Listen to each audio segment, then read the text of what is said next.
He's unlike any other character we've seen so far in the series, and of course, I am talking about the mysterious V.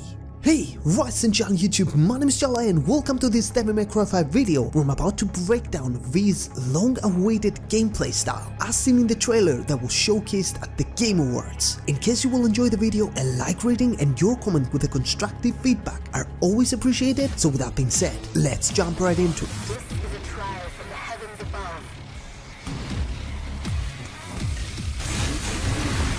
Amongst the many new things that we've got from the Game Awards trailer, quick camera close-ups of V's face talking to either Nero or Dante were shown, but the important stuff and presumably the most requested from the DMC 5 community was the long-awaited V gameplay. As many predictions over the past few months speculated, V uses his cane and a book with the letter V on it as weapons, but he is also capable to summon due to his spiritual connection with the demon world 3 different types of servants, where each one of them possesses a unique ability to aid him in the battle against all kinds of crazy enemies, either big or small. Now, similar with Nero and Dante before him, eventually we will have to find the right balance in using V's abilities and weapons to fight these demons by analyzing the situation, the type of the enemy, and ultimately by choosing wisely which servant to call out each time in order to be as efficient as possible in dealing the highest amount of damage. Now with the basics out of the way, let's discuss the playstyle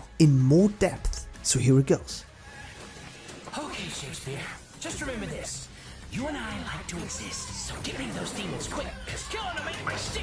From the info, and of course now that the trailer is out, it is quite clear as crystal that V lacks the power to fight himself. Therefore the combat potential is practically non-existent. To compensate on that and to have a chance to survive on the battlefield, he relies heavily on his summoned allies and their capabilities to fight on his behalf, in order to weaken the enemies that he is facing. When the enemy's life is low and enough damage is caused, it is when V has the green light to deliver the final blow with his trustworthy cane. As mentioned before, if the player wants to succeed in mastering V, he first needs to understand each one of the 3 assists that he owns. First and foremost comes Shadow, an incredibly swift, 4-legged black panther-like creature with savage agility that can alter his form into blades, needles, and all sorts of nasty weapons to act as a vanguard, and is perfect for highly accurate close-range attacks. Additionally, through Shadow, V is able to elevate his speed and move incredibly faster than normal. Moving on to the next summon, a black bird-like creature named Griffin is in fact the only one out of the 3 that we've seen so far. That's because it never loses V's sight by staying always very close to him. In terms of abilities, Griffin thrives on the air since it possesses aerial combat skills with electrified lightning bolts, making it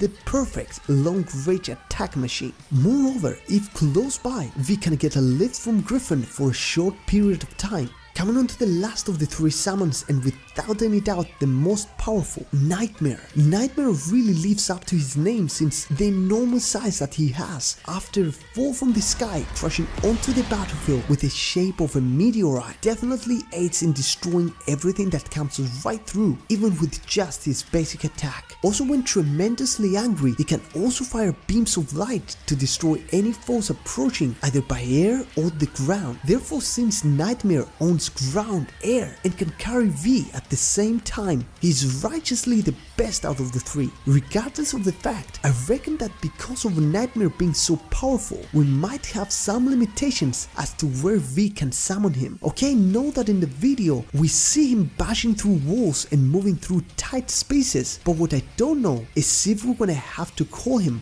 while we're out in the open, or maybe once summoned V will be able to make him appear, as can be seen here.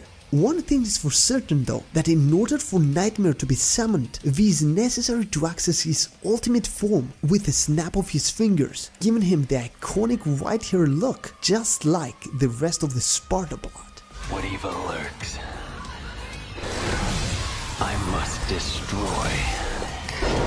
Despite the flashy moves and combos with the aid from the summons, I have to admit that at first glimpse V's playstyle seemed a a bit one-sided and in some occasions slow-paced to me, since he has to wait until the enemy becomes weaker, and also because I'm used to Dante and Nero's playstyles being so fast and overall different. But on the other hand, I thought that we've just seen only a few seconds of what he can do. Therefore, I strongly believe that when a longer gameplay video finally comes out, this impression that I have right now is definitely going to change, and I reckon it will be for the better.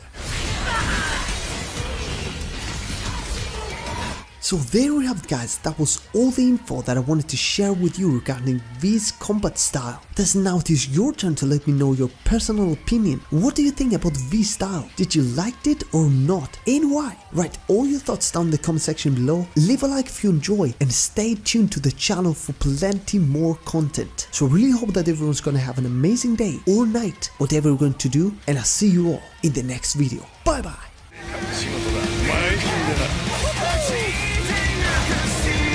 夏ならしにはちょうどいいな。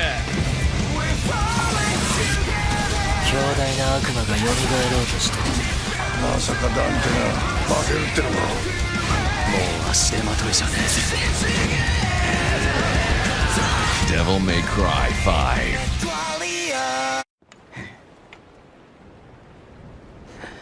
空気読めよ。